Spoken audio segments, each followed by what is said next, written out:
हमारी खास पेशकश। आपके साथ हूं मैं दीपा बाफिला। अब हिंदुस्तान के दुश्मनों को ये बात जहन में उतार लेनी होगी कि नए हिंदुस्तान में किसी तरह की हिमाकत हाहाकार मचा सकती है। दुश्मन आंखें दिखाएंगे तो उनकी तबाही तय है, क्योंकि भारत के पास वो अमोघ शक्तियां आ चुकी हैं जो ना सिर्फ जमीन और आसमान बल्कि समंदर में भी तूफान मचा सकती है। पलक झपकते तबाही की सुनामी ला सकती है।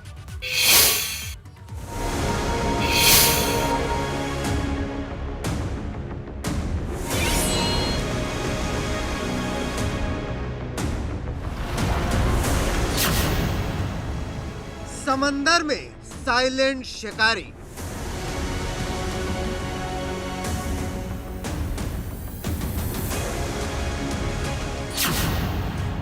चीन पाकिस्तान को टेंशन भारी।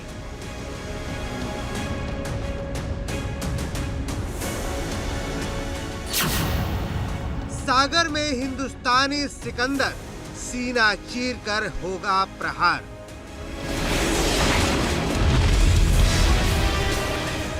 Every boat that comes out of Mazgon Dock comes with that commitment.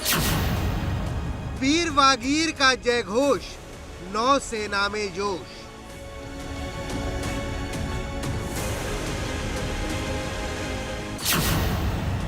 ना जमीन ना आसमान, इस बार समंदर में तूफान।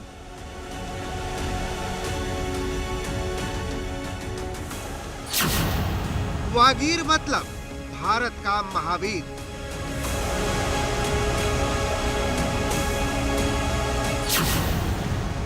पाकिस्तान का अंतकाल, चीन में मचेगा हाहाकार।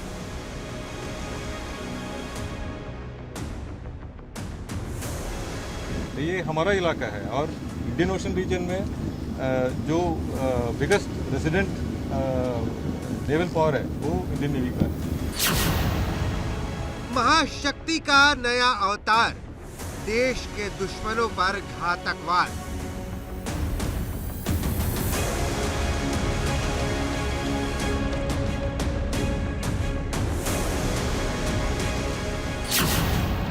महासागर में तांडव गर्जना।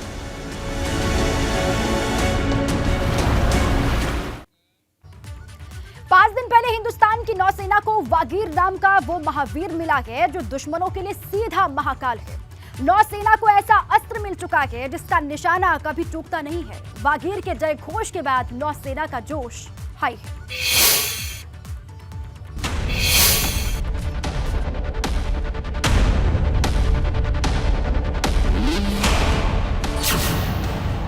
समंदर का साइलेंट किलर।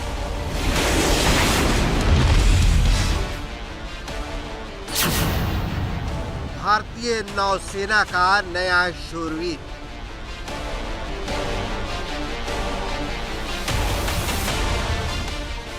किसी देश की मजबूती उस देश की सेना कितनी मजबूत है इस पर निर्भर करती है।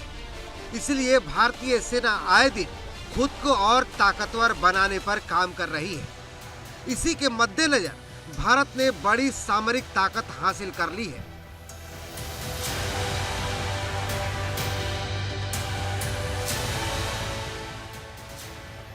ये है हिंदुस्तान का नया प्रहरी, जो पलक झपकते ही समंदर के अंदर से दुश्मनों का सीना चीर देगा।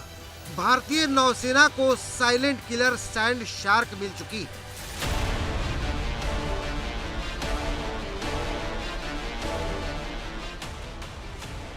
नौसेना अध्यक्ष एडमिरल आर हरिकुमार की मौजूदगी में कलवारी श्रेणी की 5वीं सबमरीन वागीर को 23 जनवरी को भारतीय नौसेना में शामिल कर लिया गया।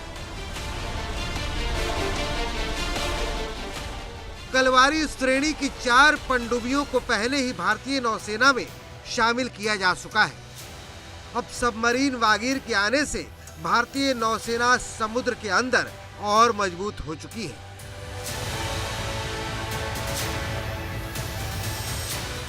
भारतीय नौसेना को मिली ये वो ताकत है जिसकी बदौलत अब दुश्मन तेवर नहीं दिखा पाएगा। ये वो साइलेंट सबमरीन है जो मिनटों में दुश्मनों के चिथड़े उड़ा देगी। हिंदुस्तान का ये वो शूरवीर है जो पानी में तबाही मचाने के साथ ही समुद्री सुरंग भी बिछा सकती है।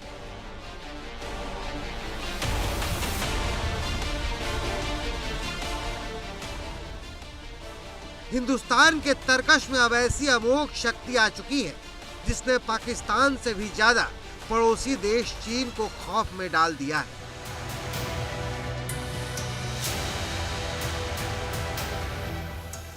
इस नए ब्रह्मास्त्र का नाम है वागीर। ये वो सबमरीन है जो हर तरह के मिशन को अंजाम देने में सक्षम है। आईएनएस वागीर को साइलेंट किलर कहा जाता है क्योंकि ये सबमरीन बेहद खामोशी से अपने मिशन को अंजाम देती है। साथ ये स्टील्थ तकनीक से लैस है जिसकी वजह से ये आसानी से रडार की पकड़ में भी नहीं आती। इन्हीं खूबियों को देखते हुए इसे सैंड शार्क भी कहा जाता है।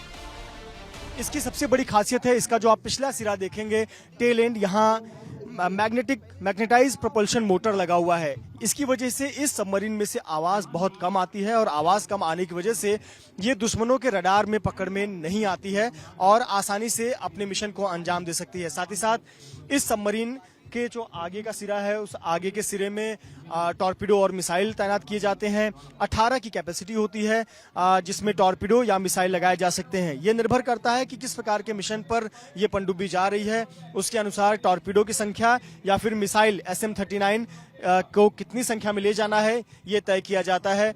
इस आईएनएस वागीर युद्ध जो आप सबमरीन है इस पर 30 से 40 क्रू काम करते हैं जिसमें 8 से 9 अधिकारी रहते हैं।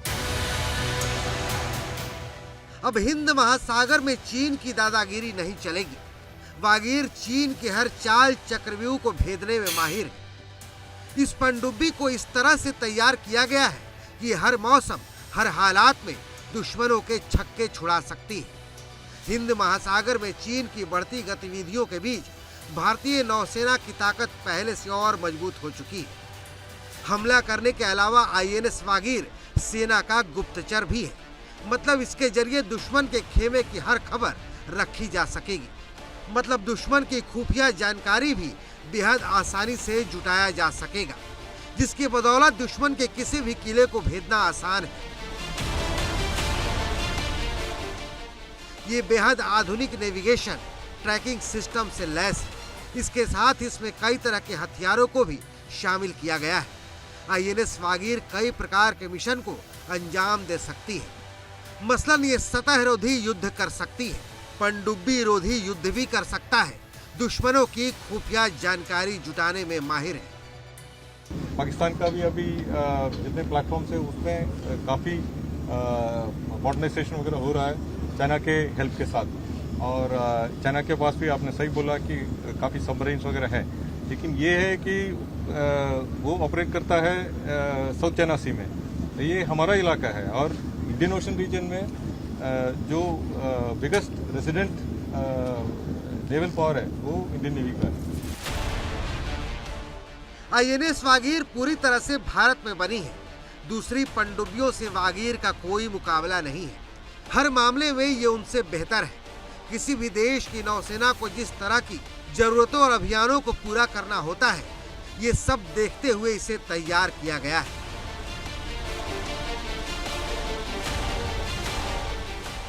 खास बात यह है कि प्रोजेक्ट 75 के तहत स्कॉर्पियन डिजाइन की 6 पनडुब्बियों को बनाया गया है। इन सभी का निर्माण भारत में ही किया गया है। वागीर आत्मनिर्भर भारत के सपने को साकार करने की दिशा में बड़ा कदम है। Bureau report, ABP Ganga. INS Vagir का नाम सैंड फिश की एक प्रजाति पर रखा गया है जो इंडियन ओशन के घातक समुद्री शिकारी है, इसलिए इसे साइलेंट किलर कहा जाता है। वागीर का एक गौरवशाली इतिहास भी है क्योंकि इसी नाम की पनडुब्बी को नवंबर 1973 में कमीशन किया गया था। वागीर कलवारी क्लास की 5वीं पनडुब्बी है जो बेहद घातक है।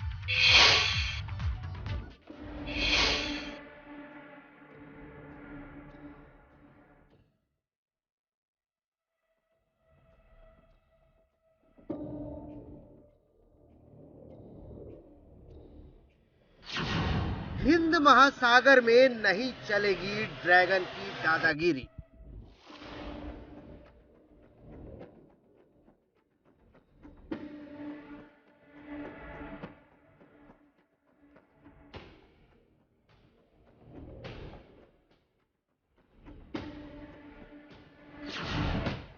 पानी के अंदर से दुश्मनों का सीना होगा छलनी।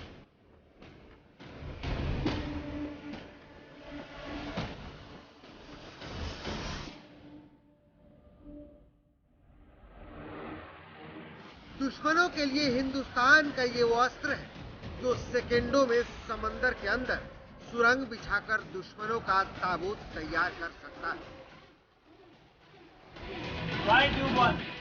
ये वो ब्रह्मास्त्र है जो इतनी खामोशी से अपने मिशन को अंजाम देता है कि दुश्मनों को हवा तक नहीं लगती। यही वजह है कि इसे साइलेंट किलर कहा जाता है।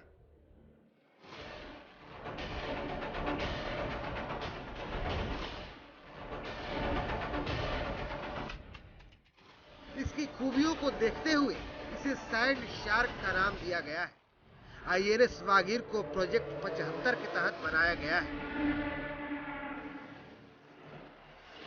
इसकी खासियत इसे दूसरों से अलग बनाती है।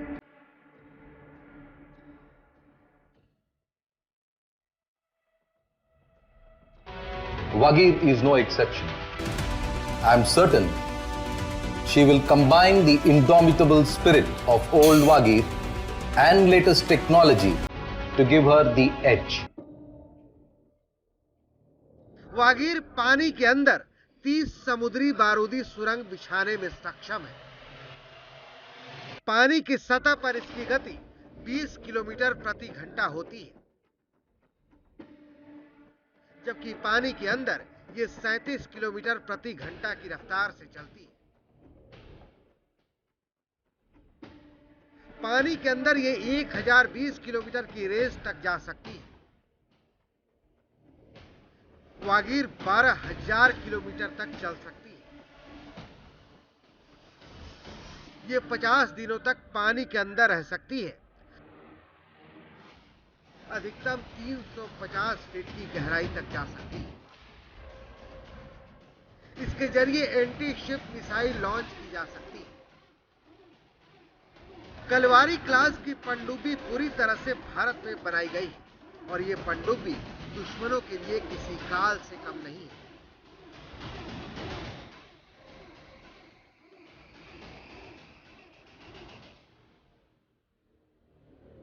We hunt deep, but are never out of depth.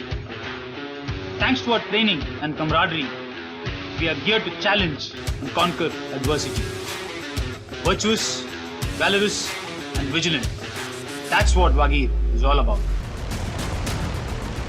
Kalwari श्रेणी की ये 5वीं पनडुब्बी है।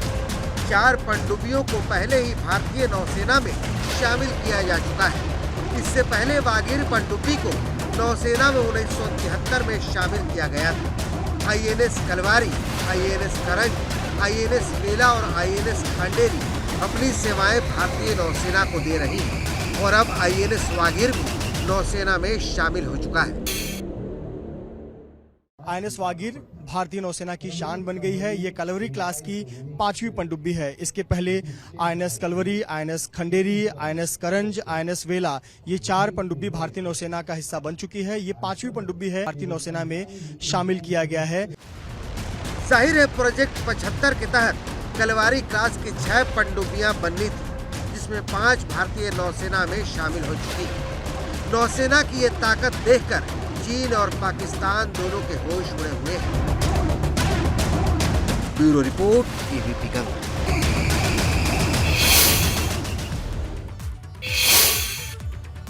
मौजूदा वक्त में जितनी अहमियत घातक हथियारों की है, उससे ज्यादा अहमियत स्पीड की है।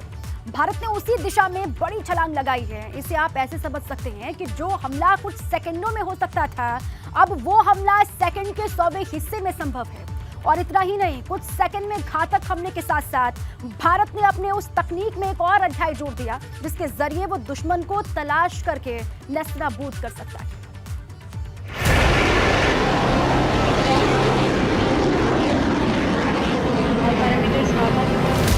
हिंदुस्तान का साइबर सोनिक दम, मिनट नहीं सेकंड में दुश्मनों का खेल खल्लास।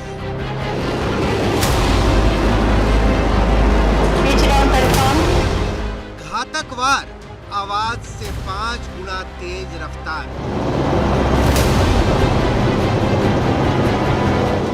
हाहाकार मचाएगा हाइपरसोनिक हथियार।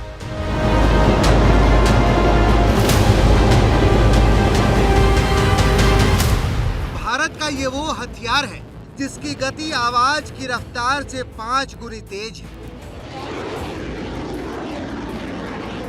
ये वो हथियार है जो सेकंड के 100वें हिस्से में दुश्मनों की सांसें उखाड़ देगा। ये वो हथियार है जिससे भारत की ताकत पहले से कई गुना ज्यादा बढ़ चुकी है। 2 दिन पहले यानी 27 जनवरी को हिंदुस्तान ने रक्षा के क्षेत्र में नई इबारत लिखी। स्वदेशी रूप से डिजाइन किए गए हाइपरसोनिक टेक्नोलॉजी डेमोन्स्ट्रेटर व्हीकल यानी HSDTV का ओडिशा के कलाम द्वीप से परीक्षण किया गया। दुश्मनों पर कहर बरसाने वाला ये मिसाइल ध्वनि की गति से 5 गुना अधिक तेजी से उड़ान भरने में कामयाब है। इसकी गति इतनी तेज है कि इन्हें ट्रैक करके मार गिराना आसान नहीं है। इस तकनीक में एक स्क्रैम जेट इंजन का इस्तेमाल किया गया है जो इससे हाइपरसोनिक गति प्रदान करता है। अब आइए जानते हैं कि क्या होता है हाइपरसोनिक हथियार। बोलचाल की भाषा में हाइपरसोनिक हथियार का मतलब होता है आवाज से भी 5 गुना तेज स्पीड में चलने वाला हथियार। यानी जो हथियार हवा में 6115 किलोमीटर प्रति घंटा के स्पीड से उड़ सके उसे हम हाइपरसोनिक हथियार कहेंगे। अगर यह हथियार समुद्र से ऊपर 1220 किलोमीटर प्रति घंटा की गति से उड़ सके उसे हम हाइपरसोनिक हथियार कहेंगे। हाइपरसोनिक हथियार की खासियत होती है ये कम ऊंचाई पर भी उड़ सकता है, आसानी से टारगेट का पीछा कर सकता है भले ही टारगेट भाग रहा हो। यानी ये पीछा करके अपने निशाने को ध्वस्त कर देता है। हाइपरसोनिक तकनीक इस वक्त दुनिया में सिर्फ 3 देशों के पास उपलब्ध है। हाइपरसोनिक मिसाइल के सफल परीक्षण के बाद अब भारत सिर्फ अमेरिका, चीन और रूस से पीछे है। Bureau report, ABP Ganga. ससुराल की शिला से श्री राम की प्रतिमा सजेगी। रामलला की प्रतिमा में जो शिला लगेगी वो कोई साधारण शिला नहीं बल्कि देवशिला है जो 6.5 करोड़ साल पुरानी है। रामलला के बाल्य रूप के विग्रह के लिए नेपाल के काली गंडकी नदी से 7 फुट लंबे और 5 फुट चौड़े आकार के 2 शालिग्राम पत्थर अयोध्या लाए जा रहे हैं और ये सब कुछ एक खास परंपरा के तहत हो रहा है। ससुराल के शिला से सजेंगे रामलला।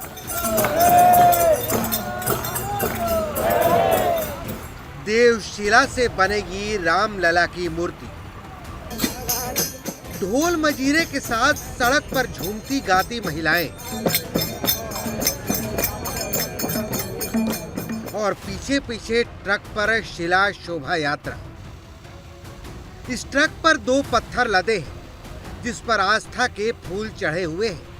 ट्रक पर लदी ये कोई साधारण शिला नहीं है बल्कि ये देवशिला है जो 100-200 साल पुरानी नहीं बल्कि 6.5 करोड़ साल पुरानी है। जी 6.5 साल करोड़ पुरानी। करोड़ों साल पुरानी देवशिला का ऐतिहासिक, पौराणिक, धार्मिक और वैज्ञानिक महत्व है। नेपाल के म्याग्दी जिला के वेनी से पूरे विधि विधान से और हजारों लोगों की श्रद्धा के बीच इस पवित्र पत्थर को अयोध्या ले जाया जा रहा है। पूरे राजकीय सम्मान के साथ इसे राम की नगरी अयोध्या ले जाया जा रहा है।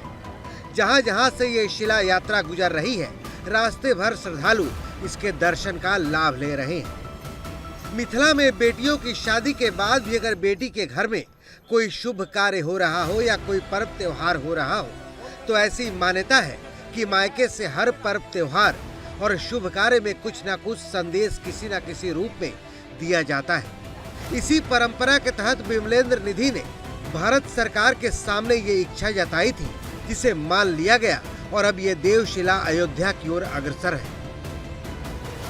मुक्तिनाथ का बाजू से नजदीक से काली गंडकी नदी बह के आया है और वो नदी जाके इंडिया में वही गंगा सागर में मिला हुआ है। वही चीज जो सिर से जो उत्पन्न हुआ है उसका शिला लेके जाके वो मंदिर में राम के रूप में जो